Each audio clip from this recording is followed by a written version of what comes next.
Hello everyone, बहुत बहुत स्वागत है आप सभी लोगों का इस अमेजिंग से वीडियो के अंदर। दोस्तों, ये वीडियो में हम लोग आरटीपी को डिस्कस करेंगे मई 25 के सीए इंटरमीडिएट के। और मैं इसी के अंदर आपको डिस्क्रिप्टिव क्वेश्चंस को पूरा कवर करवा दूंगा। और जो हमारे केस बेस्ड सिनेरियो एमसीक्यूज है उसके लिए मैं अलग से आप लोगों के लिए एक वीडियो लेके आ जाऊंगा जो आरटीपी का है। वैसे मैं आपको बता दूं, जो हमारे केस बेस्ड सिनेरियो की बुकलेट इशू की है इंस्टीट्यूट ने, उसके लिए ऑलरेडी मैंने वो रिकॉर्ड करके लेक्चर अपलोड कर दिया हूं। आप जरूर से अल्टीमेट सीए चैनल और ये चैनल यानी कि सीए इंद्रेश गांधी के ऊपर उसको चेक कर सकते हैं। एक बार सर्च कर लेना, आपको दिख जाएगा वो वीडियो। Right, okay. बट वो मस्ट वॉच वीडियो है, मैं आपको पहले ही बता दूं। ठीक है, चलिए शुरू करेंगे। लेकिन उससे पहले मैं आपको एक बात बता दूं, एक छोटा सा अमेंडमेंट इन्होंने इस मेड 25 के अंदर लाया है। और वो क्या है कि जो FC1 फॉर्म यानी कि फॉरेन कंपनी जब इंडिया में आती है तो वो ऑब्वियस सी बात है एस्टैब्लिश करती है अपना पीओबी। तो उसको FC1 फॉर्म देना पड़ता है रजिस्ट्रार को। तो उस रजिस्ट्रार को अब क्या बोलेंगे अपन, रजिस्ट्रार और कॉमा डाल के सेंट्रल रजिस्ट्रार सेंटर, क्या बोला जाता है बोलो, सेंट्रल रजिस्ट्रार सेंटर वहां पे देना पड़ता है।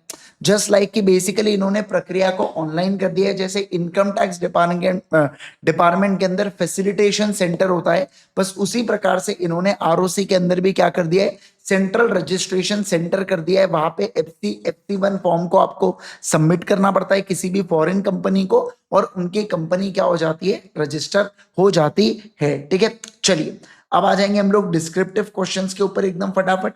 और अगर मैं बात करूं आपके साथ डिस्क्रिप्टिव क्वेश्चंस की, तो सबसे पहला और सबसे इजी सवाल ये है कि देखो, Grab Limited is an unlisted company. Grab Limited क्या है, एक अनलिस्टेड कंपनी है बेटा। ये it intends to make the public offer of security, और ये पब्लिक ऑफर करना चाहते हैं सिक्योरिटीज को। अनलिस्टेड कंपनी है और पब्लिक ऑफर करना है सिक्योरिटीज का। However, they are not sure about the compliance requirement for issuing securities in demat form. तो उनको पता नहीं है कि सिक्योरिटीज को किस तरीके से डीमैट फॉर्म के अंदर इशू करना है करके, ऐसी बात उनको अभी तक नहीं पता है। ऐसा यहाँ पे बोला जा रहा है, ठीक है ना। ओके, फिर you being an expert guide the grab limited on relevant provision of Companies Act and whether Grab Limited is eligible to issue the securities in कौन सा, इन यहाँ पे डीमैट फॉर्म, या क्या वो इशू कर सकता है क्या। तो देखो, सबसे पहली बात तो ये जो सवाल है ना बेटा, ये सेक्शन नंबर 29 के ऊपर बेस्ड है। जो सेक्शन नंबर 29 है, जब आप इसको मतलब जब आप इसको रीड करते हो along with the rule 9A, किसके साथ बोलो, 9A के साथ जब आप यहाँ पे रीड करते हो तो इससे आपको समझ में आता है कि सर ये बेसिकली कहना क्या चाहता है। सेक्शन 29 कहता है कि अगर पब्लिक ऑफर करना है, क्या करना है बोलो जल्दी से, अगर पब्लिक ऑफर करना है, और किसको पब्लिक ऑफर करना है सर, पब्लिक ऑफर करना है सिक्योरिटीज का, ऑफ सिक्योरिटीज। तो इसको आपको डीमैट फॉर्म के अंदर, जिसको डीमटेरियलाइज फॉर्म बोला जाता है, उसके अंदर आपको करना पड़ेगा क्या, ये सर उसके अंदर आपको करना पड़ेगा, ऐसा यहाँ पे बोल रखा है, समझे। और इनको कंप्लाई करना पड़ेगा किसको सर, इनको कंप्लाई करना पड़ेगा डिपॉजिटरीज एक्ट को। किसको कंप्लाई करना पड़ेगा बोलो जल्दी से, डिपॉजिटरीज एक्ट को इनको कंप्लाई करना पड़ेगा। सर डिपॉजिटरीज एक्ट कौन से ईयर में आया था, 1966 में आया था।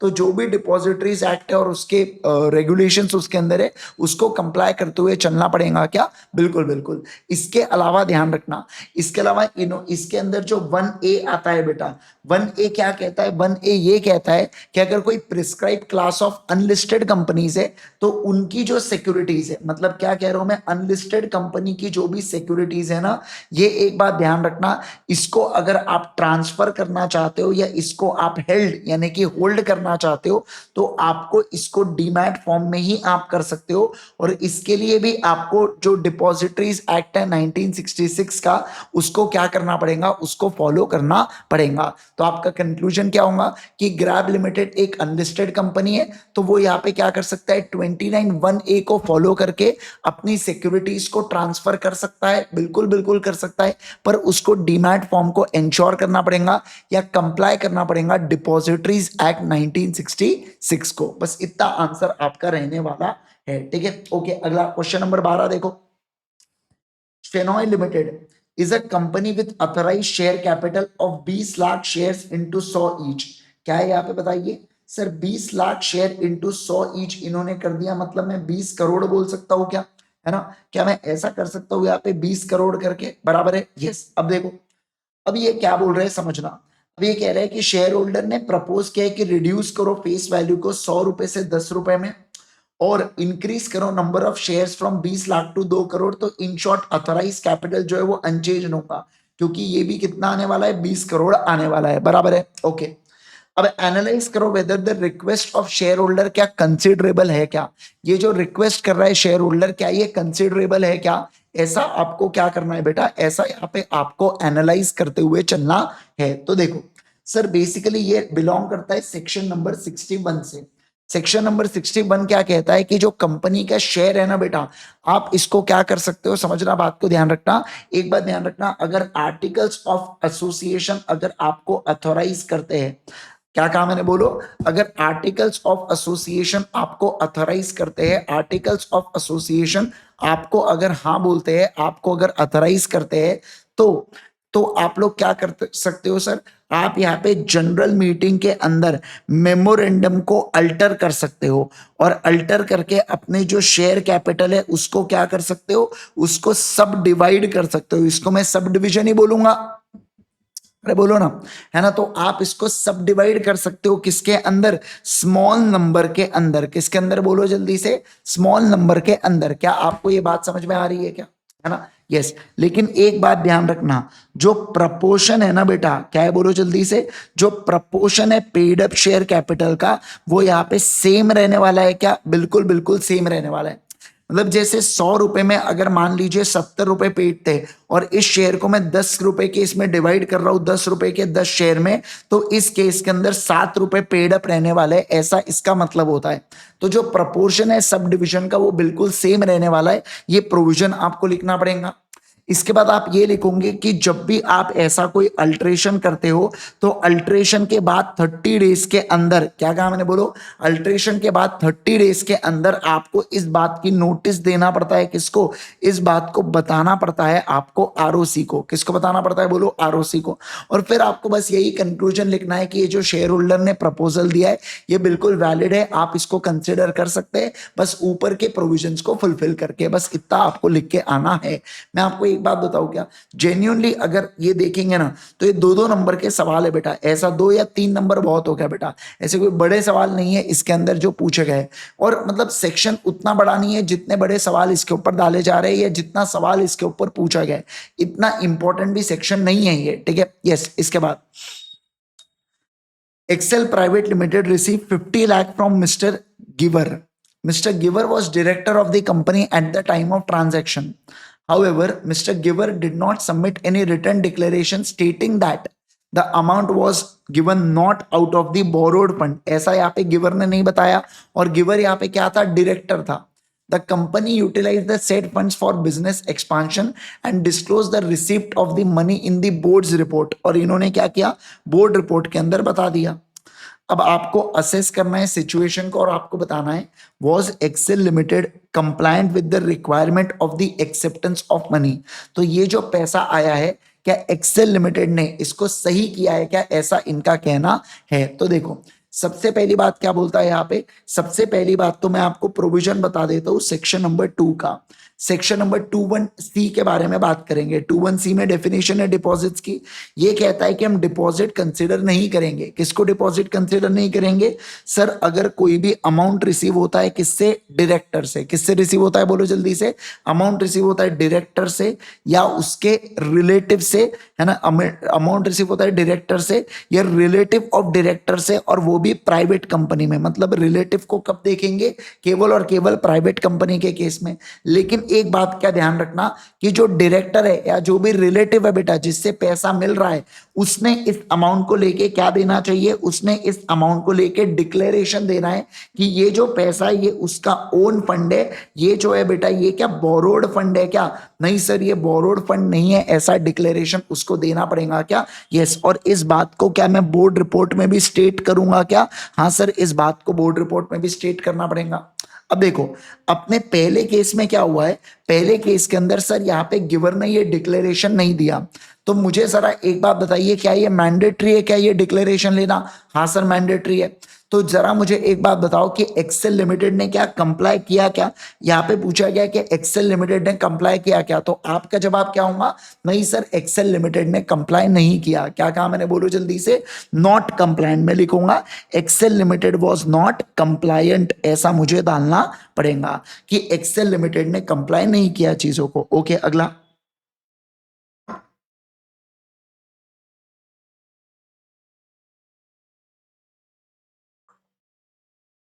चलो अब देखो, if Mr. Giver has given the money out of the funds borrowed from the another person, whether this amount will be considered as deposit, तो इसका जवाब होगा नहीं, क्योंकि जो कंडीशन मेंशन्ड है सेक्शन नंबर 21C के अंदर, उसको कंप्लायंस नहीं कर रहा है गिवर, तो इस केस के अंदर सर वो लायबल होगा क्या? मतलब ऑब्वियस सी बात है, क्या वो डिपॉजिट कंसिडर किया जाएगा क्या?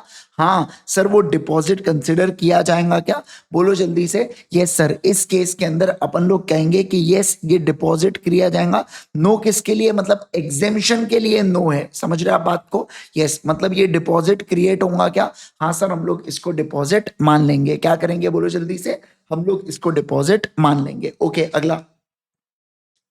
Madan private limited is has partially own subsidiary of पूरी लिमिटेड। क्या बोल के रखा है यहाँ पे देखो, जो मदन प्राइवेट लिमिटेड है ना, is partially own subsidiary of पूरी लिमिटेड, है ना, holding 90% of it shares, 90% shares. The company does not have any listed share and is not in the process of listing. The holding company prepares consolidated financial statement with registrar in compliance with the accounting standards. अब आपको बोल के रखा है analyse the above situation, और आपको बताना है कि मदन प्राइवेट लिमिटेड को भी क्या कंसोलिडेटेड फाइनेंशियल स्टेटमेंट बनाना है क्या, और क्या इसकी कंडीशन है। फिर सवाल बनता है, हाउ डज इट मैटर अगर मदन प्राइवेट लिमिटेड की सिक्योरिटीज लिस्टेड होती रिकॉग्नाइज स्टॉक एक्सचेंज के ऊपर, तो ये कैसे मैटर करता? तो देखो सर, किसके ऊपर बेस्ड है? सेक्शन नंबर 129 के ऊपर ये सवाल बेस्ड है बेटा, जो क्या कहता है, जहां पे किसी एक कंपनी की बेटा वन और मोर सब्सिडरीज होती है। क्या होती है बोलो जल्दी से? वन और मोर सब्सिडरीज होती है, जहां पे किसी भी एक कंपनी की वन और मोर सब्सिडरीज है, वन और मोर सब्सिडरीज या एसोसिएट कंपनी है, तो इसके साथ साथ इस कंपनी को अपने फाइनेंशियल स्टेटमेंट के साथ साथ क्या बनाना पड़ेगा? यहाँ पे कैश फ्लो नहीं, फाइनेंशियल स्टेटमेंट में कैश फ्लो आ गया, कंसोलिडेटेड फाइनेंशियल स्टेटमेंट बनाना पड़ेगा। क्या बनाना पड़ेगा बोलो जल्दी से? कंसोलिडेटेड फाइनेंशियल स्टेटमेंट बनाना पड़ेगा कंपनी का, अपने सारे सब्सिडरीज और एसोसिएट्स का। क्या आप बात को समझे क्या?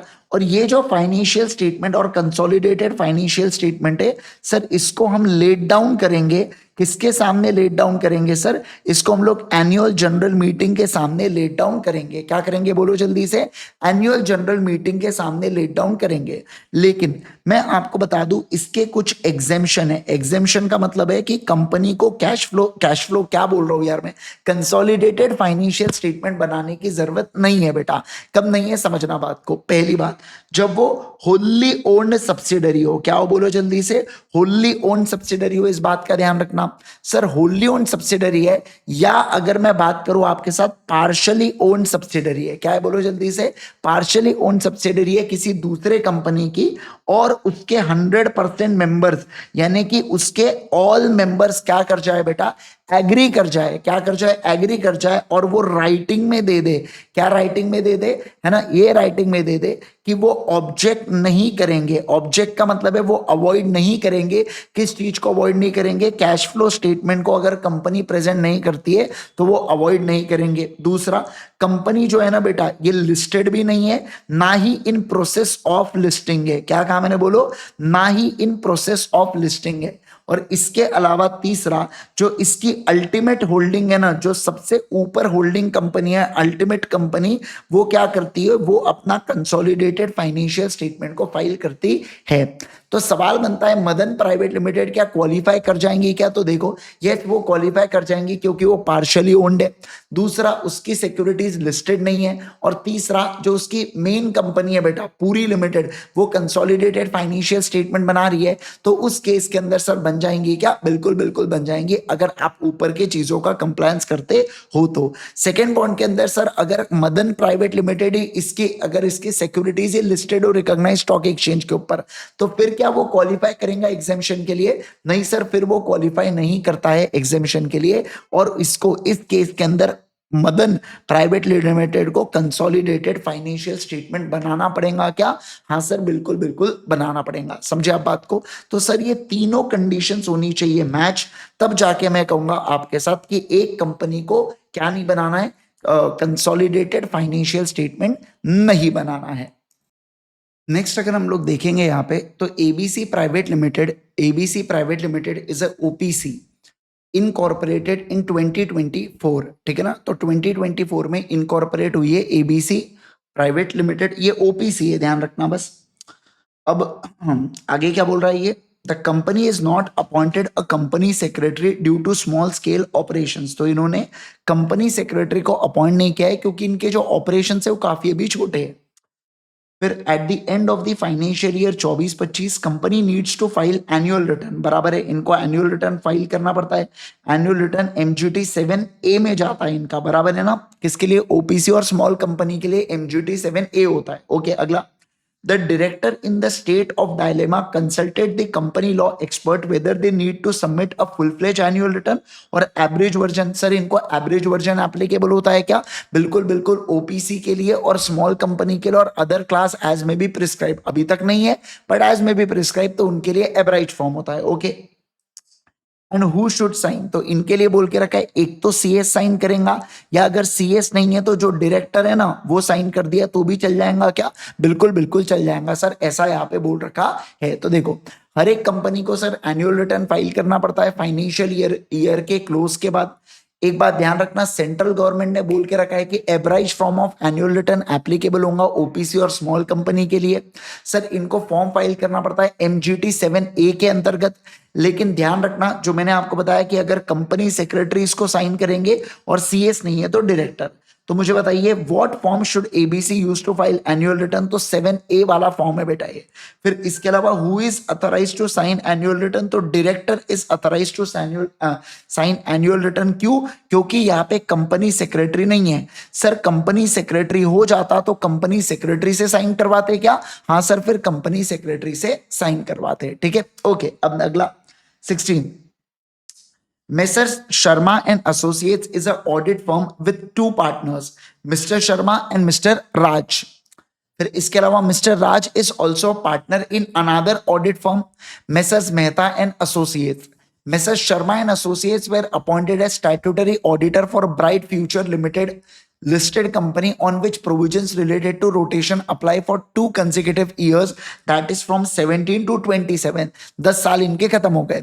अब ध्यान रखना, इनका कॉमन पार्टनर वाली चीजें आने वाली है। अब देखो, now bright future wants to appoint messrs, मैं बोला ना मैंने कॉमन चीजें, वो क्वेश्चन के टाइप से ही समझ में आ जाता है कि ये कॉमन पार्टनर वाली चीजें पूछेंगे। तो इनका कहना है कि क्या ये ऐसा कर सकते हैं, और अगर नहीं कर सकते, अगर मान लो नहीं अपॉइंट कर सकते, तो कब ये रिस्ट्रिक्शन उठेगा? तो देखिए, सबसे पहली बात तो आपको सेक्शन नंबर 139(2) को रोटेशन के कॉन्सेप्ट को आपको लिखना है कि every listed and other prescribe company ये अपॉइंट या रीअपॉइंट नहीं कर सकती किसी भी ऑडिट फर्म को या किसी भी ऑडिटर को जिन्होंने 2 टर्म्स ऑफ 5 कंसेक्यूटिव ईयर्स को कंप्लीट कर दिया है। फर्दर एक बात बता दूं मैं आपको कि फिर आपको ऐसा भी लिखना है, further on the date of appointment, ऐसी ऑडिट फर्म को भी आप अपॉइंट नहीं करोगे जिस फर्म के और पुराने फर्म जो जस्ट रिटायर हुई है उसमें कॉमन पार्टनर्स हो। क्या हो? बोलो जल्दी से, कॉमन पार्टनर्स हो। तो इस केस के अंदर फिर आप बोलोगे कि सर इस केस के अंदर 5 साल का कूलिंग पीरियड होता है। क्या होता है? 5 साल का कूलिंग पीरियड होता है, और कूलिंग पीरियड समाप्त होने के बाद आप क्या अपॉइंट कर सकते हो? क्या? बिल्कुल बिल्कुल आप अपॉइंट कर सकते हो। ऐसा आपको पूरे पूरे प्रोविजंस लिख के आना पड़ेगा। Got it everyone? क्या आपको ये बात समझ में आ गई? Yes, okay. अब हम लोग बढ़ेंगे एलएलपी के ऊपर। बेटा देखो यहाँ पे क्या लिखा है, Jeet LLP is a small scale consulting firm, small scale consulting firm. Okay, for the financial year 24-25 the firm reported total contribution of 20 lakhs and an annual turnover of कितना है देख लो यहाँ पे 35 लाख रुपए as per statement of account, as per statement of accounts and solvency, सास वाले statement के अनुसार 35 लाख रुपए। तो कंट्रीब्यूशन है 20 लाख का, टर्नओवर है कितने का बेटा यहाँ पे 35 लाख का, है ना। ओके, अब ये बोल रहा है कि एलएलपी यहाँ पे स्मॉल एलएलपी के बेनिफिट्स को ग्रांट करना चाहता है, क्या ये स्मॉल एलएलपी के क्राइटेरिया को फुलफिल होता है क्या? अब तो देखो सर, स्मॉल एलएलपी का मतलब क्या होता है, जिसका कॉन्ट्रीब्यूशन जो है ना वो एक्सीड नहीं करता है 25 लाख रुपए से, और साथ साथ में जिसका जो टर्नओवर है वो एक्सीड नहीं करता है 40 लाख रुपए से, तब मैं बोलूंगा स्मॉल एलएलपी। दोनों चीजें फुलफिल हो रही है क्या? यस, तो हम लोग इसको स्मॉल एलएलपी बोल देंगे। अब if Jeet plans to expand business consulting in turnover exceeding 50 crore, कितना 50 crore in next financial year, determine the legal position of the LLP as a small LLP. अब मान लो अगले फाइनेंशियल ईयर में अगर 50 करोड़ को एक्सीड कर जाता है टर्नओवर, तो यहाँ पे नो लॉन्गर, गधों ने 50 लाख तो देना था बेटा, 50 करोड़ को ही देता है क्या? करोड़ में कैसे स्मॉल एलएलपी होगा? छोड़ो। तो इस केस के अंदर भी हम लोग बोलेंगे नो स्मॉल एलएलपी। हम लोग क्या बोलेंगे? बोलो नो स्मॉल एलएलपी। समझ गए क्या आप बात को? Yes sir. तो इस केस के अंदर भी अपन लोग कहेंगे कि यहाँ पे भी कोई स्मॉल एलएलपी होंगी क्या? बिल्कुल भी नहीं होंगी सर। ठीक है, चलो डन। अगला, अब देखो जनरल क्लॉजेज एक्ट का, mister N is caught stealing a bicycle and offence punishable under Indian penal code. According to section 379 of IPC, punishment of the theft was charged against him. Elaborate how the term imprisonment levied under General Clauses Act can be applied in this line in as per law in IPC. अब देखो general clauses act का imprisonment का मतलब क्या होता है? जो describe है इंडियन पिनल कोड के अंदर। समझ रहे हैं बात को? जो डिस्क्राइब है इंडियन पिनल कोड के अंदर, बराबर है क्या? यस। अब पनिशमेंट जो ऑफेंडर्स को दिया जाता है इम्प्रिजनमेंट, इसमें दो प्रकार की चीजें हो सकती है, एक तो रिगरस जिसमें एकदम हार्ड पनिशमेंट हो बेटा, और दूसरा सिंपल पनिशमेंट। तो सिंपल सी बात है, जब एक्ट ने प्रोवाइड किया है कि ऑफेंस जो पनिशेबल है यहाँ पे इम्प्रिजनमेंट से, तो ये कोर्ट के ऊपर क्या कहा मैंने बताइए? ये डिस्क्रिशन होता है यहाँ पे कोर्ट का। आपको ऐसा लिखना पड़ेगा, डिस्क्रिशन होता है कोर्ट का कि यहाँ पे रिगरस मतलब हार्ड पनिशमेंट देना है या यहाँ पे सिंपल पनिशमेंट देना है। ये किसकी चॉइस है? ये कोर्ट की चॉइस है। किसकी चॉइस है? बोलो जल्दी से। कोर्ट की चॉइस है। समझे क्या आप बात को? है ना। यस। अब देखो यहाँ पे, अब ये कोर्ट डिसाइड करेगा कि जो यहाँ पे माइनर ने थेफ्ट किया है बेटा, अगर वहां पे हार्श पनिशमेंट नहीं देना है तो सिंपल, लेकिन अगर कोर्ट को ऐसा लगता है कि वॉयलेंट मैनर की पनिशमेंट देना है तो वो रिगरस पनिशमेंट दे सकता है क्या? बिल्कुल बिल्कुल दे सकता है। Okay, 19, what is the meaning and legal significance of principle generalia specialibus non derogant with an example? आपको इस चीज को समझाना है। इसका मतलब क्या होता है? इसका मतलब होता है कि जब general law and specific law address करते हैं सेम सब्जेक्ट को, तो सीधी सी बात है स्पेसिफिक लॉ हमेशा प्रिवेल करने वाले हैं। क्या करने वाले? बोलो प्रिवेल या ओवरराइड करने वाले, ऐसा इसका मतलब होने वाला है। ठीक है, जैसे देखो जनरल लॉ क्या होता है कि ऑल कॉन्ट्रैक्ट्स जो है ना बेटा, ये राइटिंग में होना चाहिए टू बी लीगली एनफोर्सेबल, लेकिन स्पेसिफिक लॉ क्या कहता है कि oral contract of sale of goods अगर 5,000 के नीचे है तो वो वैलिड है। तो इस केस का मतलब क्या हुआ कि सर, इसका मतलब ये हुआ कि 5,000 के नीचे का कॉन्ट्रैक्ट अगर आप ओरली भी कर लेते हो तो वैलिड होता है, उसमें रिटर्न करने की जरूरत है क्या? नहीं सर, नहीं है। ठीक है, बहुत ही फालतू चीज, बट ठीक है। क्वेश्चन नंबर 20 के ऊपर चलेंगे। फेमा के ऊपर अब इन्होंने सवाल पूछा है। देखो, Mr. Amrish has been admitted to postgraduate program at foreign university and intends to join soon. PROI हो गया। The annual course fee is approximate rupees है, देखो rupees 3.5 lakh. Kindly advise his parents on how they can make remittance under fees under FEMA. I think so ये तो LRS की category के अंदर आता है। $2.5 लाख तक अलाउड होता है, तो क्या दिया जा सकता है क्या? बिल्कुल बिल्कुल दिया जा सकता है। तो देखो सर, फेमा के जो यहाँ पे करंट अकाउंट ट्रांजेक्शन है ना, उसमें शेड्यूल 3 होता है। क्या होता है? बोलो। करंट अकाउंट ट्रांजैक्शन के लिए शेड्यूल 3 होता है, जो क्या कहता है, जो यहाँ पे एक लिमिट प्रिस्क्राइब करता है। कितने की लिमिट प्रिस्क्राइब करके रखा है यहाँ पे? $2.5 लाख की। कितने की लिमिट प्रिस्क्राइब करके? $2.5 लाख। इनका कहना है कि $2.5 लाख के आप ऊपर जाओगे, $2.5 लाख के ऊपर गए तब आपको क्या लगेगा? आरबीआई का अप्रूवल लगेगा।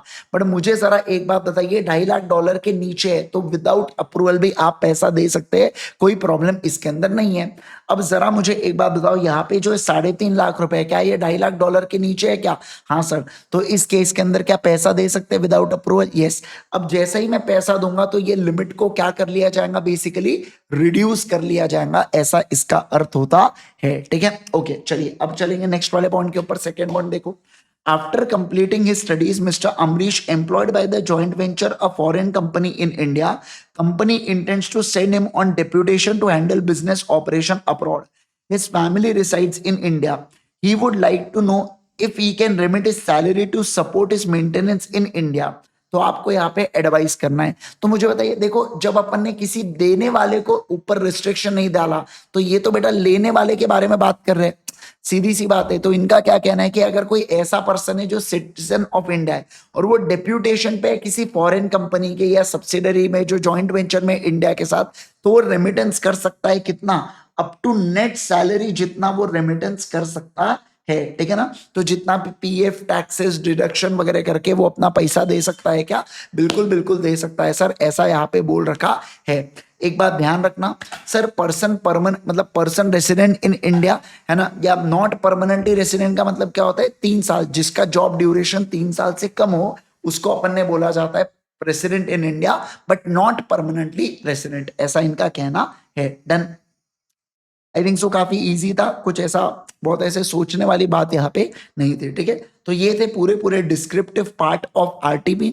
होप्स ऑफ सभी लोगों को एकदम बढ़िया तरीके से आरटीपी की अंडरस्टैंडिंग मिल गई हो। मेरे हिसाब से आरटीपी काफी सिंपल थी इस बार की, कुछ ऐसे अड़ंग बड़ंग क्वेश्चन अपने को देखने को नहीं मिले। मैं अभी इसके बाद, अभी मैंने ये वाला जो डिस्क्रिप्टिव पार्ट है रिकॉर्ड कर लिया हूँ, अब मैं इसके बाद हमारा एमसीक्यू वाला पार्ट भी रिकॉर्ड कर दूंगा और अपलोड कर दूंगा। लेकिन जाने से पहले आप लोगों के लिए एक बहुत इंपॉर्टेंट सूचना, और वो क्या है, देखो जितने भी मेरे लॉ के रिवीजन सेशन से May 25 के, ये ऑलरेडी रिकॉर्ड हो चुके हैं, ये ऑलरेडी अपलोडेड है यूट्यूब के ऊपर। आप इसको कैसे देख सकते हैं मैं उसके बारे में बताऊंगा, कैसे free question and answer session दे सकते हैं। अगर आपको लॉ की राइटिंग प्रैक्टिस में बहुत दिक्कत है तो कैसे आप लिखकर प्रैक्टिस कर सकते हैं। सीए फाउंडेशन, सीए इंटर, दोनों लॉ की राइटिंग प्रैक्टिस सेशन अवेलेबल है, तो आपके जूनियर्स को भी सजेस्ट करना। देखो सबसे पहले igsir.in के ऊपर आ जाना, यहाँ पे मेरा सीए इंटर ऑडिट का जो कोर्स है वो अवेलेबल होता है। देखो CA foundation law, CA inter law जो है ये बेटा ultimatece.com के ऊपर अवेलेबल है, और जो सीए इंटर ऑडिट है वो मेरा अवेलेबल है किसके ऊपर, यहाँ पे igsir.in के ऊपर। ठीक है, ओके सर, यहाँ पे फ्री रिसोर्सेज के टैब में आप आ सकते हो। फ्री रिसोर्सेज के टैब में आएंगे, सीए इंटर लॉ में चले जाना, तो आपको देखो यहाँ पे RTP, MTP, writing practice, question and answer session, फिर रिवीजन वीडियोस, इसके नीचे लाइव लेक्चर्स, एमसीक्यूज, ये पूरी चीजें मिल जाएंगी। देखो आईसीआई ने जो केस बेस्ड एमसीक्यूज दिए ना बेटा, वो भी मैंने यहाँ पे रिकॉर्ड करके अपलोड कर दिया हूँ, जरूर से उसको चेक करना। वेरी इंपॉर्टेंट वीडियो है वो May 25 के लिए, क्योंकि आईसीआई ने नया नया रिसोर्सेज दिया है, तो आपने एक बार उसको देख के जाना ही चाहिए। समझ रहे आप बात को? ओके सर, यस, तो जरूर से इन चीजों को फॉलो कर लेना। बाकी आई थिंक सो सारी चीजें पूरी अपडेटेड है, और बाकी चीजें मैंने आपको बता के रख दिया हूं।